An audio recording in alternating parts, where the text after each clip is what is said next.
Hey, everybody, welcome back to Real Estate Team Builders. I am not your host, Lars. I am Matt Johnson. I'm the producer of the show, and we've got Lars with me. We're doing another episode where it's just me and Lars, and we wanted to kind of dig into the types of success that we admire, because Lars and I have a lot of similarities in the types of people that we look up to versus the types of people that we acknowledge that they are successful, but we don't want to replicate that kind of success in our lives, nor do we want to teach people how to do it. So I think this is a really interesting conversation.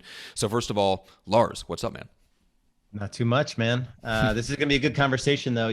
There's all these big personalities that we follow and we tend to put on a pedestal. And I've just always been really clear, like, yeah, I don't want what that guy has, even though he has the jets and the cars. And I just know that he's working, 140 hours a week, or, Elon Musk and the 3 marriages and the estranged kids and all that. It's like, no, I don't need to do to land on Mars or whatever, right? I want to have a marriage and I want to have kids that know me and like me. So this will be a good conversation today. That is important. I didn't know that about Elon Musk. I thought he had been single this whole time. That's crazy. But yeah, when I look at Gary Vee, when I look at Grant Cardone, I respect what they've done a lot, but I would not want their day-to-day life. So I'm the same way. I look at those guys, and I think you and I both have the mental maybe flexibility and the intellectual curiosity to read all their stuff and understand where they're coming from and take the bits of it that we can apply and reject the stuff that leads to the place that we don't want to get to. I don't know that everybody else approaches it that way, but I can go read Gary Vee's next book and take something out of it without then making myself feel guilty for not being Gary Vee. And I think that's a very important skill to build, the ability to take the little bits and pieces from the people that don't live the life that you want to and apply the stuff that works for you and then reject the rest of the stuff. But let's talk about kind of the success that we do admire. Is there anybody that you really look up to in the business world that you say they really do have my ideal life? I was all ready to go.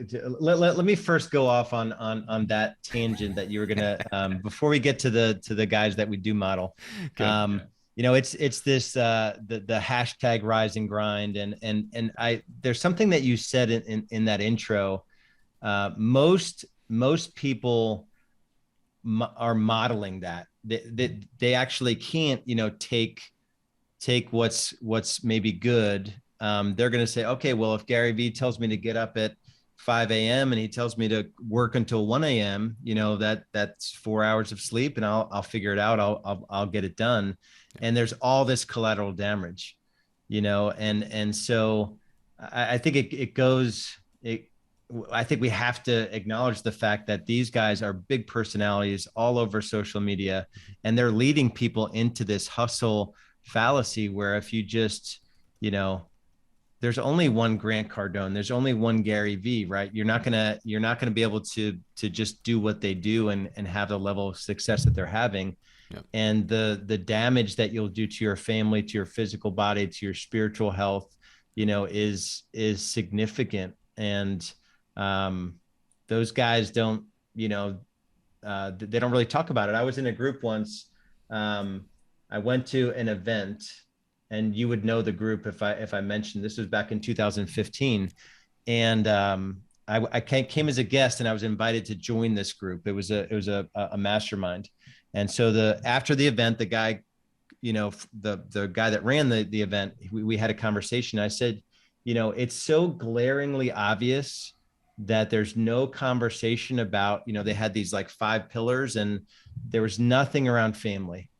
Like it's just an obvious, left out. And it just so happens there's nothing wrong with divorce, I guess. I don't want to be divorced, but the 3 guys that had started this group were all divorced, and so they had charged so hard in business, and they were super successful in business, and they showed everybody their net worth and, all these sort of material successes, but they had children and divorces and, just like, I don't want you to teach me how to do business if the way you did it led to divorce potentially.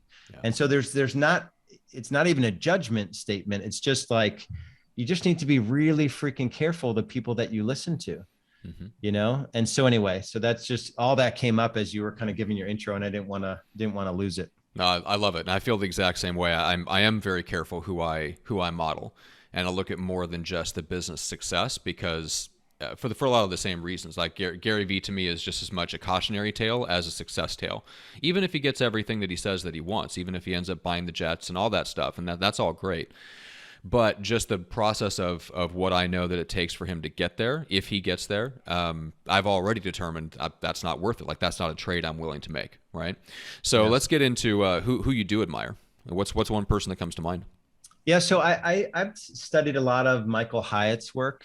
Hmm. His whole thing is the double win. How do you win at work and win at home? Okay. And so his story, he was a corporate executive for a publisher and did the 90 100 hour work weeks and all the damage, physically and in his relationship and with his children. And then finally figured out, that's not going to lead to anything good. One of his books in particular is called Living Forward, where you actually you write a life plan, and you write it for 10 areas of life, and he talks about a concept called drift. How does a 20-year marriage end up separating when the kids go to college? Right. It's because it kind of just drifted a little bit every year. And then you're 20 years in and your kids are gone, and you're so far away from your spouse in terms of the level of connection. So I really like his stuff. He's a believer as well, and he's open with his faith, which I think is Didn't know cool. A that. lot of guys kind of hide their faith, and when they're in a position where they're coaching others. That's the first one that comes to mind. How about you? So for me, it's Richard Koch, the guy that wrote the 80/20 principle. So if you look at, so he was that guy, like ex-consultant, working 80, 90 hours a week. And then he ended up starting his own consulting company, socks away a little bit of money, and made his first investment, right? So he invests in this, it was a betting exchange based in the UK. And I remember Tim Ferriss asking him, like, hey, how did you decide, like you put in like $1.5 million into this investment. How did you decide to put in that money? Richard Koch goes, because it was everything I had. Right? That made something like 100x return, right? So right now, Richard Koch sits at a net worth of around 500 million. Most of that money has been made on less than 10 investments. He doesn't invest constantly. He's not a venture capitalist in the traditional sense of the word. Splits his time between like the south of France and South Africa. Works 2 to 3 hours a day, mostly email and jumping on phone calls to check in with the CEOs of the companies that he's invested in.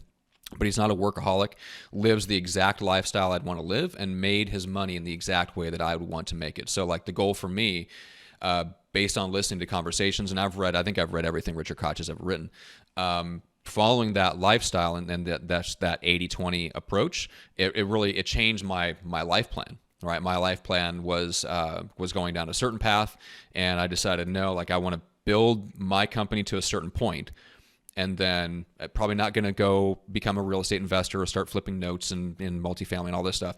I'll eventually like invest in a business and invest in businesses, and that will be my life at a certain point, and go down that track because that's way more fascinating and interesting to me and has a huge payoff potential if you get the right business. So that's someone that spends more time thinking and reading than they do doing, but they made it work for them in exactly the right way. So that's somebody that I really look up to.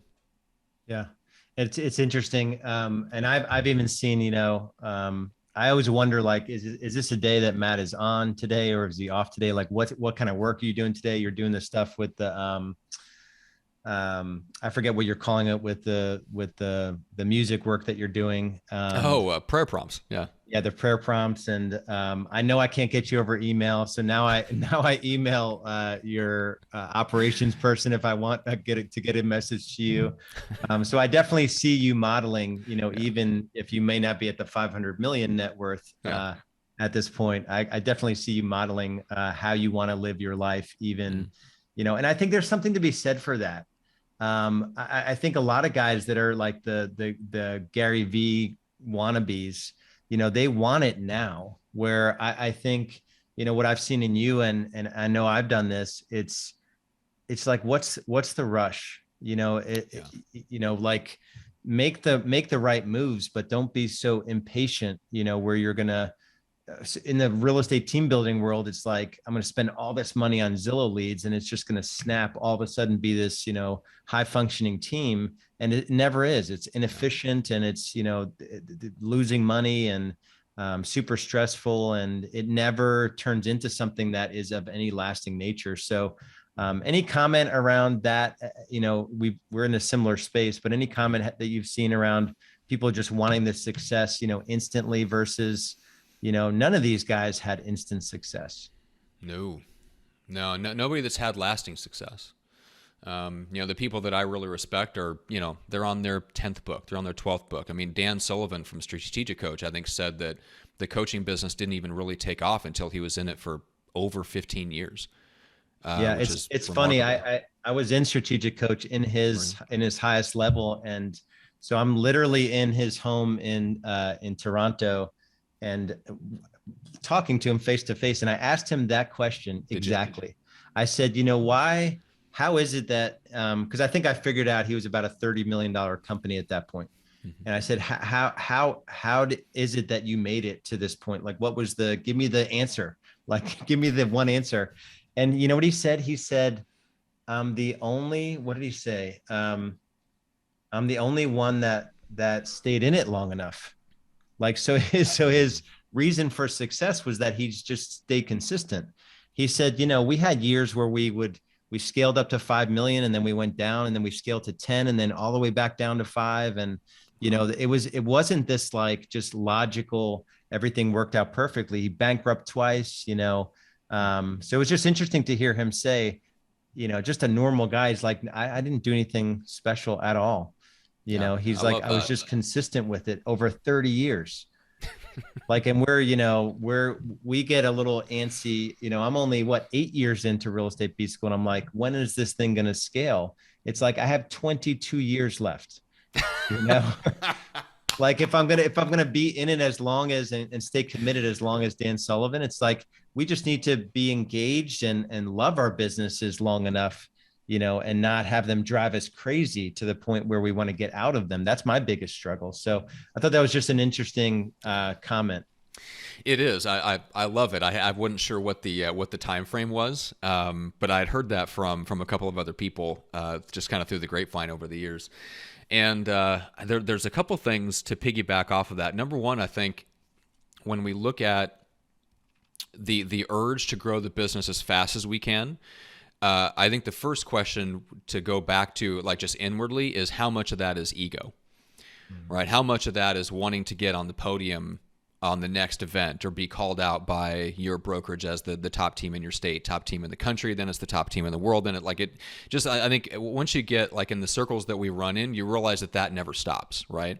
Like if your drive is, oh, I'm going to be the number one team in the office, just realize that will satisfy you for less than a half a second until you realize that you could be the number one team in the city. Then it's the state. Then it's your brokerage for the entire country. Then it's the brokerage for the world. And then well, now I'm not at the biggest brokerage. Now I got to go from this brokerage to that brokerage and start at the bottom of that rung again, right?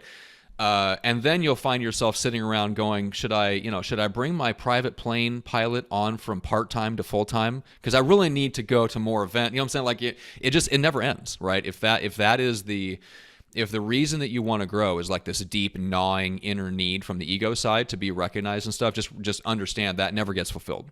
It is a yawning chasm that will never ever be filled. And then I think the second thing is that both you and I need to keep in mind, because we're far enough into our businesses to have this issue, is that it's easy to get caught up in the growth mindset so much that we lose sight of who we're serving and why we got into it to begin with. And I think one of the best things to remind ourselves of is to re-fall in love with the client. And if you're a real estate team leader, maybe that means more refalling in love with your agents than the end consumer, and that's fine. It might mean both, but I think for team leaders, if you've been in the game for a while, I think the challenge is to focus. Yes, set your goals. Yes, build the systems. Yes, do the stuff that will keep on pushing the team forward, but fall in love with the right person, and that's the person that you're serving. Like Jay Abraham says, you always want to, like, don't be in love with the business, be in love with the client. Yeah, that's awesome. And it is, you get to the point where, and I've reached it in different businesses where you're so stressed because you're involved in the technical work alongside of building the business side of things, where you can't help but, have less patience and, not give time to where time needs to be given. So it's a really interesting and super convicting, for any business owner, is to just remember, that I got into coaching because it was hard for me to do what I did, because I did it on good margins. I did it on systems. I did it without overpaying or buying a bunch of crap lead sources or whatnot. And then just to realize that my clients are struggling with those same things. I think that's really, really important. Any final thoughts on kind of guys that you've been emulating and following and life lessons you've learned? Yeah, there's a like gentleman named is it Greg McCune, and wrote the book Essentialism, which is amazing, and just came out with a book called Effortless. And kind of the big idea of the book is that for the most part, you could reach the same destination in one of two ways. You could reach it having exhausted yourself and burnt yourself out to the point where you cross the finish line and immediately collapse, or you can achieve almost all the same goals in a way that's sustainable, right? And doesn't leave you exhausted at the finish, and doesn't burn your life out, and doesn't burn your relationships and your physical health and all that stuff. And he talks about just a lot of it is just a mental reframe. It's just deciding, hey, I'm gonna go on the sustainable path and not the unsustainable path, because a lot of times they lead to the same destination. One just gets you there in a way that leaves you exhausted and burned out, and ruins a lot of the other things that you love about your life. So Essentialism is a really great book to keep you focused. So if you find yourself like scattered, too many priorities, the to-do list never seems to quite get done, like all those things that people feel like on a daily basis, most of the time it's because you're overcommitted, especially as a leader. Man, there was a great show. Do you remember the show Suits back in the day? All right, so it was a show on like TNT about a law firm, and I remember one of the guys, the managing director at the time, somebody walked in and he was just kind of had his feet propped up and was drinking a scotch at like 2 o'clock in the afternoon, and they're like, "What? You don't have any work to do?" And he just looks at the guy straight face and says, "If I have work to do, I'm not doing my job." It's a great line. I love that line. So I think that's a great reminder that if you have a to-do list that isn't getting done, and you're the one that's always scattered, like as the leader, and you're the one that's burned out by your business, you're overcommitted, and it's time to do your job better. Yeah, that's awesome. Well, I appreciate the conversation, brother. And yeah, I would just say if you're at the point in your business journey, where just having a conversation with someone who's been there ahead of you, just go to realestatebschool.com, grab a free coaching session, and we can have that conversation. There's definitely a more elegant way, a more profitable way, a more sustainable way to scale your real estate business. So head over to realestatebschool.com, and we'll see you over there. Thanks, Matt. Thanks. Appreciate it.